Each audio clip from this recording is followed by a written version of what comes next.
ನಮಸ್ತೆ ಸ್ನೇಹಿತರೆ, ಇವತ್ತು ನಾವು ದ್ವಿತೀಯ BA ಇತಿಹಾಸ ಪರೀಕ್ಷಾ ತಯಾರಿಯನ್ನು ಮಾಡಿಕೊಳ್ತಾ ಇದ್ದೇವೆ. ಅಭ್ಯಾಸವನ್ನು ಮುಂದುವರಿಸ್ತಾ ಹೋಗುವ. ಹಳೆಯ ವಿಡಿಯೋಸ್ಗಳನ್ನೆಲ್ಲ ಪ್ಲೇಲಿಸ್ಟಲ್ಲಿ ಹಾಕಿದ್ದೇನೆ, ಅದನ್ನು ನೋಡಿಕೊಳ್ಳಿ. ಶೇಷನ ಸುಧಾರಣೆಗಳನ್ನು ಓದ್ಕೊಂಡಿದ್ದೇವೆ.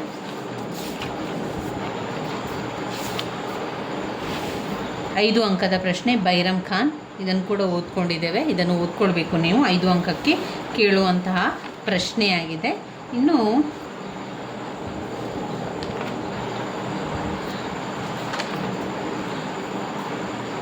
ಅಕ್ಬರ್ನ ನೀತಿಯ ಬಗ್ಗೆ ಕೂಡ ತಿಳ್ಕೊಂಡಿದ್ದೇವೆ.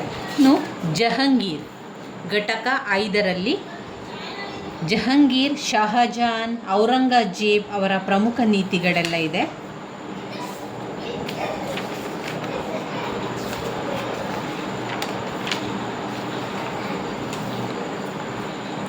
ಔರಂಗಜೇಬ್ನ ಧಾರ್ಮಿಕ ನೀತಿಯ ಬಗ್ಗೆ ಓದ್ಕೊಳ್ಬೇಕು.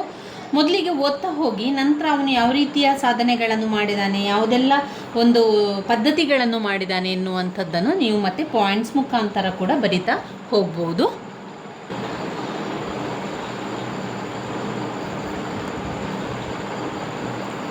ಔರಂಗಜೇಬ್ನ ಧಾರ್ಮಿಕ ನೀತಿಗಳು.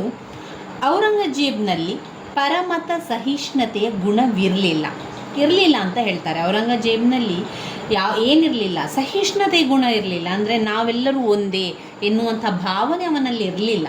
ಪರಮತ ಸಹಿಷ್ಣುತೆಯ ಗುಣವೇ ಇರಲಿಲ್ಲ ಅವನಲ್ಲಿ. ಅವನ ಅಭಿಪ್ರಾಯ ಯಾವ ರೀತಿ ಇತ್ತು ಅಂತ ಹೇಳಿದರೆ, ಇಸ್ಲಾಮೇತರ ಪದ್ಧತಿಗಳಾಗಿದ್ದವು ಅವುಗಳೆಲ್ಲವನ್ನು ರದ್ದುಗೊಳಿಸಿದನು.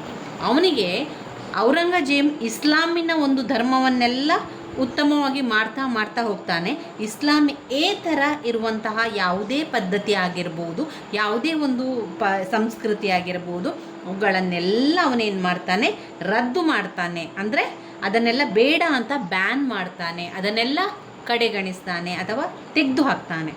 ಅಲ್ಲಿ ಉದಾಹರಣೆಯನ್ನು ಕೂಡ ಅವರು ಕೊಡ್ತಾರೆ. ಏನು, ಆಸ್ಥಾನದಲ್ಲಿದ್ದಂತಹ ಖಗೋಳಶಾಸ್ತ್ರಜ್ಞರನ್ನು, ಆಸ್ಥಾನದಲ್ಲಿದ್ದ ಜ್ಯೋತಿಷರನ್ನು ಸೇವೆಯಿಂದ ವಜಾ ಮಾಡ್ತಾನೆ. ಅಂದರೆ ಅವರ ಕೆಲಸವನ್ನೆಲ್ಲ ತೆಗೆದು ಹಾಕ್ತಾನೆ, ಆ ಒಂದು ಸ್ಥಾನವೇ ಇಲ್ಲ ಎನ್ನುವಂತೆ ಮಾಡ್ತಾನೆ. ಇನ್ನು ಅವನದ್ದು ಕೆಲವೊಂದು ಕ್ರಮಗಳೆಲ್ಲ ಇತ್ತು. ಸುಗಂಧವನ್ನು ಉರಿಸುವಂಥದ್ದು, ಅಂದರೆ ಊದುಪತ್ತಿಯನ್ನು ಉರಿಸುವಂಥದ್ದು, ಸುಗಂಧವನ್ನು ಉರಿಸುವಂಥದ್ದು, ತುಲಾಭಾರ ಕ್ರಮವನ್ನು ನಿಷೇಧ ಮಾಡುವಂಥದ್ದು, ಅದೆಲ್ಲ ನಿಷೇಧ ಮಾಡ್ತಾನೆ ಅವನು.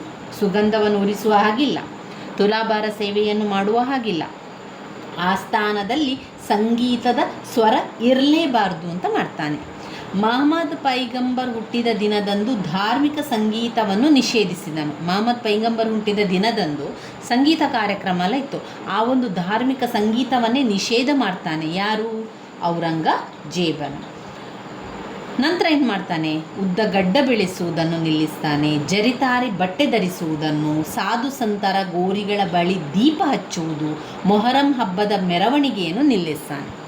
ಯಾವುದೆಲ್ಲ ಕ್ರಮವನ್ನು ನಿಲ್ಲಿಸ್ತಾನೆ ಅಂತ ಹೇಳಿದರೆ, ಉದ್ದ ಗಡ್ಡ ಯಾರು ಬೆಳೆಸುವ ಹಾಗಿಲ್ಲ, ಜರಿತಾರಿ ಬಟ್ಟೆಯನ್ನು ಧರಿಸುವ ಹಾಗಿಲ್ಲ, ಸಾಧು ಸಂತರಗಳ ಗೋರಿಗಳ ಬಳಿಯಲ್ಲಿ ಹೋಗಿ ದೀಪವನ್ನು ಹಚ್ಚುವ ಹಾಗಿಲ್ಲ, ಮೊಹರಂ ಹಬ್ಬದ ಮೆರವಣಿಗೆಯನ್ನು ಮಾಡುವ ಹಾಗಿಲ್ಲ. ಇದನ್ನೆಲ್ಲವನ್ನು ನಿಲ್ಲಿಸ್ತಾನೆ ಔರಂಗಜೇಬ್. ನಂತರ ಮೊಘಲರ ಸೇವೆಗೆ ಹಿಂದೂಗಳನ್ನು ಮನ್ಸಬ್ದಾರರನ್ನಾಗಿ ನೇಮಿಸುವ ಹಾಗೂ ಇತರ ಉನ್ನತ ಹುದ್ದೆಗಳಿಗೆ ನೇಮಕ ಮಾಡುವ ಪದ್ಧತಿಯನ್ನು ಕೈಬಿಟ್ಟನು. ಹಿಂದೂಗಳನ್ನೆಲ್ಲ ಉನ್ನತ ಸ್ಥಾನಕ್ಕೆ, ಉನ್ನತ ಹುದ್ದೆಗೆ ಯಾರೆಲ್ಲ ಆಯ್ಕೆ ಮಾಡಿರ್ತಾರೋ ಅವರನ್ನೆಲ್ಲ ಕೈ ಬಿಡ್ತಾನೆ. ಆ ಒಂದು ಹುದ್ದೆಯನ್ನೇ ಇಲ್ಲ ಅಂತ ಹೇಳಿ ಮಾಡ್ತಾನೆ. ಹಿಂದೂಗಳ ಮೇಲೆ ಯಾತ್ರಿಕರ ಒಂದು ಸುಂಕವನ್ನು ಹಾಕುವಂಥದ್ದು, ಜಿಸಿಯ ತಲೆಗಂದಾಯವನ್ನು ಹಾಕುವಂಥದ್ದು, ಅದನ್ನೆಲ್ಲ ಪುನಃ ವಿಧಿಸ್ತಾನೆ. ಹಿಂದೂ ದೇವಾಲಯಗಳ ನಾಶ ಮಾಡಿ ಅಂತ ಆಜ್ಞೆಯನ್ನು ಕೂಡ ಕೊಡ್ತಾನೆ. ಹಾಗೆ ನಾಶಗೊಂಡ ದೇವಾಲಯಗಳ ಜಾಗದಲ್ಲೆಲ್ಲ ಅವನೇನು ಮಾಡ್ತಾನೆ, ಮಸೀದಿಗಳನ್ನು ಕಟ್ತಾ ಬರ್ತಾನೆ. ಬ್ರಾಹ್ಮಣರು ದೇವಸ್ಥಾನಗಳಲ್ಲಿ ಪಾಠಶಾಲೆಗಳನ್ನು ನಡೆಸದಂತೆ ಮಾಡ್ತಾನೆ. ಅಕ್ಬರ ಮಹಾಶಯ ಹಿಂದೂ ಮುಸ್ಲಿಮರ ಐಕ್ಯತೆಗೆ ದುಡಿದವರ ವಿರುದ್ಧವಾಗಿ ಔರಂಗಜೇಬ್ ಅದನ್ನು ಒಡೆಯುವ ದುಷ್ಕೃತ್ಯವನ್ನು ಮಾಡ್ತಾನೆ. ಅಕ್ಬರ ಹಾಗೆ ಮಾಡಲಿಲ್ಲ. ಅಕ್ಬರನಿಗೆ ಹಿಂದೂ ಮತ್ತು ಮುಸಲ್ಮಾನರು ಜೊತೆಯಾಗಿರಬೇಕು, ಸಹಿಷ್ಣುತೆಯ ಭಾವನೆ ಅವನಲ್ಲಿತ್ತು. ಆದರೆ ಔರಂಗಜೇಬ್ ಅದರ ವಿರುದ್ಧವಾದ ಕೆಲಸಗಳನ್ನು ಮಾಡ್ತಾನೆ. ಹಿಂದೂ ಮುಸ್ಲಿಮರ ಐಕ್ಯತೆಯನ್ನು ಒಡೆದು ಹಾಕ್ತಾನೆ. ಅವರ ನಡುವೆ ಒಂದು ರೀತಿಯ ಗೋಡೆಯನ್ನು ಕಟ್ಟುವಂಥದ್ದು, ಅವರ ನಡುವೆ ಇರುವಂಥ ಐಕ್ಯತೆಯನ್ನು ಒಡೆದು ಹಾಕುವಂಥ ದುಷ್ಟ ಕೃತ್ಯವನ್ನು ಔರಂಗಜೇಬ್ ಮಾಡ್ತಾನೆ. ಔರಂಗಜೇಬ್ ಏನು ಮಾಡ್ತಾನೆ, ಧಾರ್ಮಿಕ ನೀತಿಯ ಈ ಒಂದು ರೀತಿಯ ಧಾರ್ಮಿಕ ಪರಿಣಾಮದಿಂದಾಗಿ ಚಾಟರು, ಸನ್ಮಿತಿಯರು, ಬುಂದೇಲರು, ಸಿಕ್ಕರು, ರಜಪೂತರು ದಂಗೆ ಹೇಳ್ತಾರೆ. ಈ ದಂಗೆಗಳೇನಾಗ್ತದೆ, ಮೊಘಲ್ ಸಾಮ್ರಾಜ್ಯದ ಪತನಕ್ಕೆ ಮೂಲವಾಗಿ ಕಾರಣ ಆಗಿ ಹೋಗ್ತದೆ. ಔರಂಗಜೇಬನ ಹಿಂದೂ ವಿರೋಧಿ ನೀತಿಯು ಮೊಘಲರ ಸಾರ್ವಭೌಮತೆಗೆ ಮತ್ತು ಪ್ರತಿಷ್ಠೆಗೆ ದೊಡ್ಡ ದುರಂತವಾಗಿ ಪರಿಗಣಿಸುತ್ತದೆ. ಹಿಂದೂ ಮುಸ್ಲಿಮರನ್ನು ಒಂದೇ ರಾಷ್ಟ್ರೀಯ ಭಾವನೆಗೆ ಒಳಪಡಿಸಿ ಏಕತೆಯನ್ನು ಸ್ಥಾಪಿಸಲು ಪ್ರಯತ್ನಿಸಿದನು. ಅಕ್ಬರನ ತತ್ವವನ್ನು ಗಾಳಿಗೆ ತೂರಿದಂಥ ಔರಂಗಜೇಬನ ನೀತಿ ಅವನ ಪತನಕ್ಕೆ ಅಲ್ಲದೆ ಇಡೀ ಮೊಘಲ್ ಸಾಮ್ರಾಜ್ಯದ ನಾಶಕ್ಕೆ ಕಾರಣ ಆಗ್ತದೆ. ಈಗ ಅಕ್ಬರ ಏನು ಮಾಡ್ತಾನೆ, ಹಿಂದೂ ಮುಸ್ಲಿಮರನ್ನೆಲ್ಲ ಜೊತೆಯಾಗಿ ಇಟ್ಟುಕೊಳ್ಳಿಕ್ಕೆ ನೋಡ್ತಿದ್ದ. ಅವನು ಎಲ್ಲರನ್ನೂ ಕೂಡ ಒಂದೇ ಎನ್ನುವಂತಹ ಭಾವನೆ ಅವನಲ್ಲಿತ್ತು. ಅವನು ಭೇದ ಭಾವವನ್ನು ಮಾಡ್ತಾ ಇರಲಿಲ್ಲ. ಅವನೇನು ಮಾಡ್ತಾ ಇದ್ದ ಅಂತ ಹೇಳಿದರೆ, ನಾವೆಲ್ಲರೂ ಒಂದೇ ಪರಮತ ಸಹಿಷ್ಣುತೆಯನ್ನು ಒಪ್ಪಿಕೊಂಡಿದ್ದ, ಎಲ್ಲ ಜನರನ್ನು ಉತ್ತಮವಾಗಿ ನೋಡ್ಕೊಳ್ತಾ ಇದ್ದ. ನಾವು ರಾಜ್ಯಭಾರವನ್ನು ಮಾಡುವಂಥದ್ದು, ನಾವು ನೋಡಿಕೊಳ್ತಾ ಇರುವಂಥದ್ದು ಹಿಂದೂ ಜಾಗ, ಹಿಂದೂ ಜನರನ್ನು ನೋಡ್ಕೊಳ್ತಾ ಇದ್ದಿರುವಂಥ ಭಾವನೆ ಅವನಲ್ಲಿತ್ತು. ಹಾಗೆ ಅವರೆಲ್ಲರೂ ಕೂಡ ನಮ್ಮ ಪ್ರಜೆಗಳು, ಅವರನ್ನು ನಮ್ಮನ್ನು ಪ್ರೀತಿಸಬೇಕು, ನಮ್ಮನ್ನು ಒಪ್ಪಿಕೊಳ್ಳಬೇಕು ಅಂತಾದರೆ ನಾವು ಅವರಿಗೆ ಬೇಕಾದ ಎಲ್ಲ ಸೌಕರ್ಯಗಳನ್ನು ಕೊಡಬೇಕು ಎನ್ನುವಂಥ ನಂಬಿಕೆ ಅಕ್ಬರಲ್ಲಿತ್ತು. ಆದರೆ ಅದನ್ನೆಲ್ಲವನ್ನು ಕೂಡ ಬದಿಗಿಟ್ಟು ಅದನ್ನೆಲ್ಲ ವಿರುದ್ಧವಾಗಿ ಮಾಡಿದ್ದಂಥವನು ಔರಂಗಜೇಬ್ ಏನು ಮಾಡಿದ, ಅಕ್ಬರನು ಸಂಪಾದಿಸಿದಂತಹ ಪ್ರೀತಿ, ವಿಶ್ವಾಸ ಎಲ್ಲವನ್ನು ಕೂಡ ಅವನು ಗಾಳಿಗೆ ತೂರಿ ಔರಂಗಜೇಬ್ ತನ್ನದೇ ಆದ ಒಂದು ನೀತಿಯನ್ನು ಮಾಡ್ತಾನೆ. ಔರಂಗಜೇಬ್ನ ಮಾಡಿದಂತಹ ಈ ಒಂದು ನೀತಿಯಿಂದಾಗಿ ಅವನ ಪತನಕ್ಕೆ ಅವನೇ ಕಾರಣ ಆಗ್ತಾನೆ. ಅಷ್ಟೇ ಅಲ್ಲದೆ ಇಡೀ ಮೊಘಲ್ ಸಾಮ್ರಾಜ್ಯದ ಅವನತಿ ಆಗಲಿಕ್ಕೆ, ಇಡೀ ಮೊಘಲ್ ಸಾಮ್ರಾಜ್ಯ ನಾಶ ಆಗಲಿಕ್ಕೆ ಕಾರಣ ಅಂತ ಹೇಳ್ಬೋದು. ಸಾಮ್ರಾಜ್ಯದಾದ್ಯಂತ ವಿಭಿನ್ನ ಭಾಗಗಳಲ್ಲಿ ಈ ನೀತಿಯ ವಿರುದ್ಧ ಅನೇಕ ಪ್ರತಿಭಟನೆಗಳು ಕೂಡ ಆಗ್ತದೆ. ಮುಂದೆ ಸಾಮ್ರಾಜ್ಯದ ಪತನಕ್ಕೆ ಕೂಡ ಇದು ಕಾರಣ ಆಗ್ತದೆ. ನಂತರ ಔರಂಗಜೇಬ್ನ ನೀತಿಗಳ ವಿರುದ್ಧ ದಂಗೆಗಳನ್ನೆಲ್ಲ ಹೇಳ್ತಾರೆ. ಔರಂಗಜೇಬ್ನ ಆಡಳಿತಾತ್ಮಕ ನೀತಿಗಳು ಕೂಡ ಬೇರೆ ರೀತಿಯಾಗಿ ಅವನಲ್ಲಿ ಇರ್ತದೆ. ಔರಂಗಜೇಬ್ನ ಆಡಳಿತಾತ್ಮಕ ನೀತಿ ಯಾವ ರೀತಿ ಇತ್ತು ಅಂತ ನೋಡ್ತಾ ಹೋಗುವ. ಔರಂಗಜೇಬನು ಮಹಾಸಾಹಸಿಯು, ವೀರಯೋಧನು ಆಗಿದ್ದಂತೆ ದಕ್ಷ ಆಡಳಿತಗಾರನು ಕೂಡ ಆಗಿದ್ದ. ಡೆಕ್ಕಣದಲ್ಲಿ ರಾಜ್ಯಪಾಲನಾಗಿದ್ದಾಗ ಅನೇಕ ಆಡಳಿತಾತ್ಮಕ ಸುಧಾರಣೆಗಳನ್ನು ಜಾರಿಯಲ್ಲಿ ತಂದು ದಕ್ಷ ಆಡಳಿತಗಾರನೆಂದು ಹೆಸರುವಾಸಿಯಾಗಿದ್ದ. ಈತನು ತನ್ನ ಅಧಿಕಾರಾವಧಿಯಲ್ಲಿ ಬರೆದ ಅನೇಕ ಪತ್ರಗಳು ಅವನ ಆಡಳಿತ ನೀತಿಯನ್ನು, ರಾಜನ ಕರ್ತವ್ಯ ಮತ್ತು ಹೊಣೆಗಾರಿಕೆಯನ್ನು ಎತ್ತಿ ತೋರಿಸ್ತಾ ಇತ್ತು. ಔರಂಗಜೇಬನು ಹಿಂದೂ ಮುಸಲ್ಮಾನರನ್ನು ಒಂದು ಮಾಡುವಂಥ ಮನಸ್ಸು ಅವನಿಗಿರಲಿಲ್ಲ. ಆದರೆ ಅವನೊಬ್ಬ ದಕ್ಷ ಆಡಳಿತಗಾರನಾಗಿದ್ದ, ಒಬ್ಬ ಸಾಹಸಿ ರಾಜನಾಗಿದ್ದ, ವೀರ ಯೋಧನಾಗಿದ್ದ, ಅನೇಕ ಕಡೆಗಳಲ್ಲಿ ಯುದ್ಧ ಮಾಡಿ ಗೆದ್ದಂಥವನು, ದಕ್ಷ ಆಡಳಿತಗಾರನಾಗಿ ಹೆಸರುವಾಸಿಯಾಗಿದ್ದವನ ಒಂದು ಕೆಲಸ. ಅವನು ಕರ್ತವ್ಯ, ಹೊಣೆಗಾರಿಕೆಯಲ್ಲಿ ಎತ್ತಿ ತೋರಿಸಿದ್ದ, ತುಂಬ ನಿಷ್ಠೆಯಿಂದ ಕೆಲಸವನ್ನು ಮಾಡ್ತಾ ಇದ್ದ. ಆದರೆ ಅವನಿಗೆ ಹಿಂದೂ ವಿರೋಧಿ ಆಗಿದ್ದ ಅವನು. ಈತನು ತನ್ನ ತಂದೆಗೆ ಬರೆದ ಒಂದು ಪತ್ರದಲ್ಲಿ ಈ ರೀತಿ ವಿವರಣೆ ಇತ್ತು: ಸಾರ್ವಭೌಮತೆಯು ಪ್ರಜೆಗಳ ರಕ್ಷಣೆಯನ್ನು ಸೂಚಿಸುತ್ತದೆಯೇ ಹೊರತು ನಿಷ್ಠೆ ಪೂರ್ತಿ ಮಾಡುವುದನ್ನಾಗಲಿ ಸ್ವೇಚ್ಛಾಚಾರ ಮಾಡುವುದನ್ನಾಗಲಿ ಅಲ್ಲ. ಇನ್ನೊಂದು ಪತ್ರದಲ್ಲಿ ಈ ರೀತಿಯಾಗಿ ಬರೆದಿದ್ದಾನೆ: ದೇವಾನುಗ್ರಹದಿಂದ ಒಬ್ಬ ರಾಜನ ಮಗನಾಗಿ ರಾಜ ಗದ್ದುಗೆಯನ್ನೇರಲು ಈ ಪ್ರಪಂಚಕ್ಕೆ ನನ್ನನ್ನು ಕಳಿಸಿದ್ದು ಬೇರೆಯವರಿಗಾಗಿ, ನನ್ನ ಸಲುವಾಗಿ ಜೀವಿಸಲಿಕ್ಕಲ್ಲ, ಪರಿಶ್ರಮಿಸಲಿಕ್ಕಲ್ಲ. ಈ ಮೇಲಿನ ವಿವರಣೆಯಿಂದ ಅವನ ರಾಜಧರ್ಮದ ಅರ್ಥವಾಗ್ತದೆ. ಇಷ್ಟೆಲ್ಲ ಉದಾತ್ತ ವಿಚಾರಗಳನ್ನು ಹೊಂದಿದ್ದಂತಹ ಔರಂಗಜೇಬನು ಕಾಲಾನಂತರದಲ್ಲಿ ತೋರಿದ ಒಂದು ಸಂಕುಚಿತ ಸ್ವಧರ್ಮಾಭಿಮಾನದಿಂದ ಒಬ್ಬ ದಕ್ಷ ಆಡಳಿತಗಾರನಾಗುವಲ್ಲಿ ವಿಫಲನಾಗ್ತಾನೆ. ಆರಂಭದಲ್ಲಿ ಅಷ್ಟು ದಕ್ಷ ಆಡಳಿತಗಾರನಾಗಿದ್ದಂಥ ಔರಂಗಜೇಬನು ಕಾಲ ಹೋದಂತೆ ಅವನು ಹಿಂದೂ ವಿರೋಧಿ ಆಗ್ತಾನೆ, ಹಿಂದೂಗಳ ಎಲ್ಲ ರೀತಿಯ ಸಂಸ್ಕೃತಿಯನ್ನು ಪದ್ಧತಿಯನ್ನು ನಾಶ ಮಾಡ್ತಾ ಬರ್ತಾನೆ, ಹಿಂದೂಗಳ ದೇವಾಲಯಗಳನ್ನೆಲ್ಲ ನಾಶ ಮಾಡಿ ಹಾಳು ಮಾಡಿ ಕೆಡವಿಯಿಂದ ಆಜ್ಞೆ ಮಾಡ್ತಾ ಇರ್ತಾನೆ. ಯಾಕೆ, ಏನಾಯಿತು ಅವನ ಒಂದು ದಕ್ಷ ಆಡಳಿತಗಾರನಲ್ಲಿ ಏನಾಯಿತು ಎನ್ನುವಂಥದ್ದು ಪ್ರಶ್ನೆಯಾಗಿ ಉಳಿತದೆ. ಇಷ್ಟೆಲ್ಲ ಆದ ನಂತರ ಜಾತ್ಯತೀತ ಆಧಾರದ ಮೇಲೆ ಈತನ ಆಡಳಿತ ನಡೆಸಿದ್ದರೆ ಉತ್ತಮ ಆಡಳಿತಗಾರನಾಗಬಹುದಾಗಿದ್ದಿತ್ತು.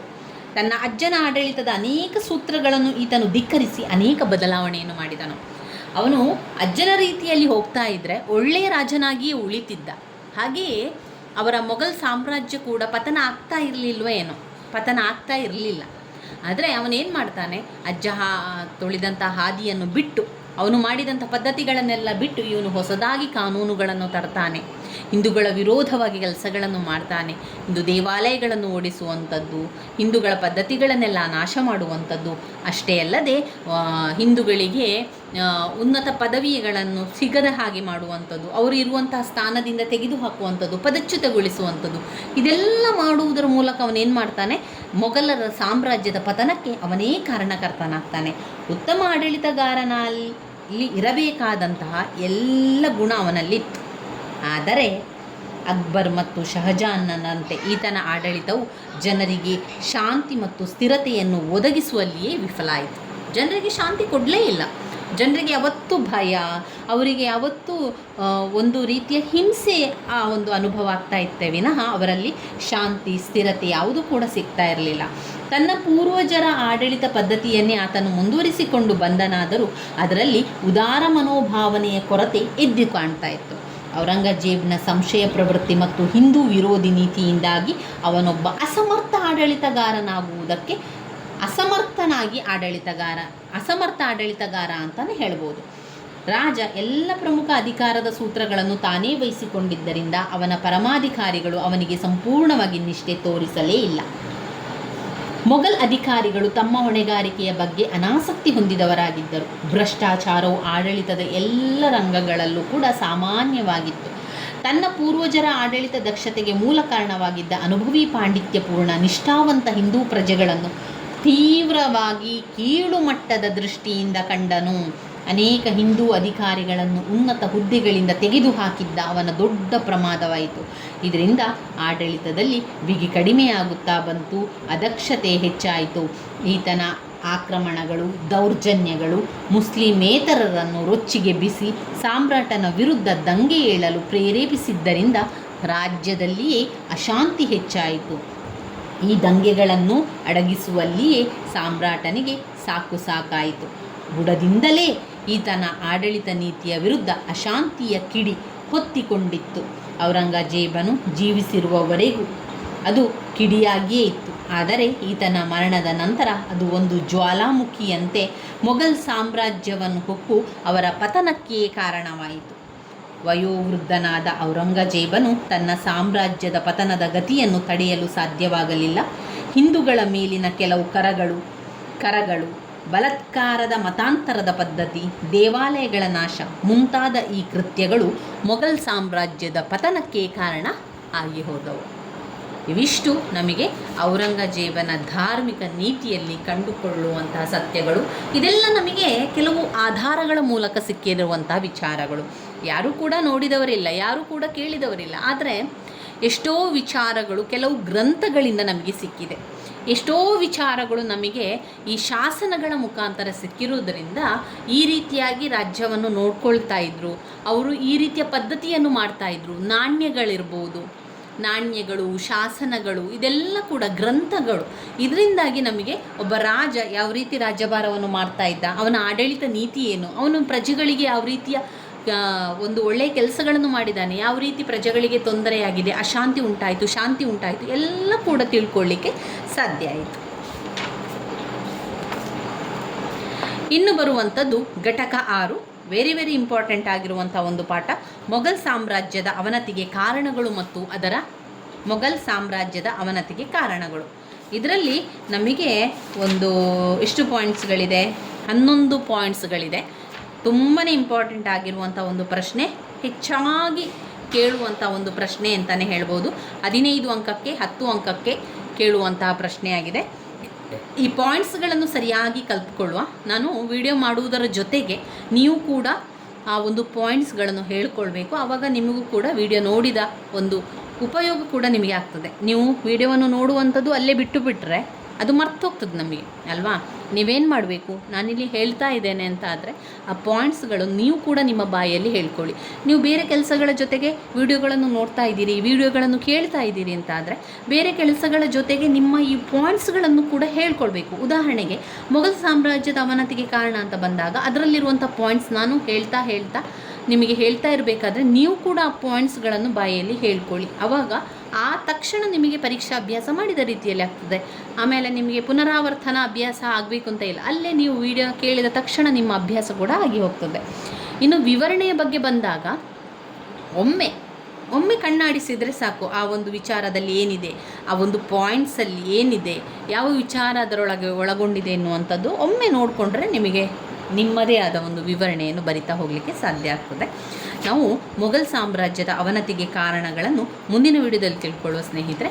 ನನ್ನ ವೀಡಿಯೋಸ್ ಎಲ್ಲ ನಿಮಗೆ ಇಷ್ಟ ಆಗ್ತಾ ಇದ್ದರೆ ಲೈಕ್ ಕೊಡಿ, ಶೇರ್ ಮಾಡಿ, ಸಬ್ಸ್ಕ್ರೈಬ್ ಮಾಡಲಿಕ್ಕೆ ಮರಿಬೇಡಿ ಸ್ನೇಹಿತರೆ. ಧನ್ಯವಾದಗಳು.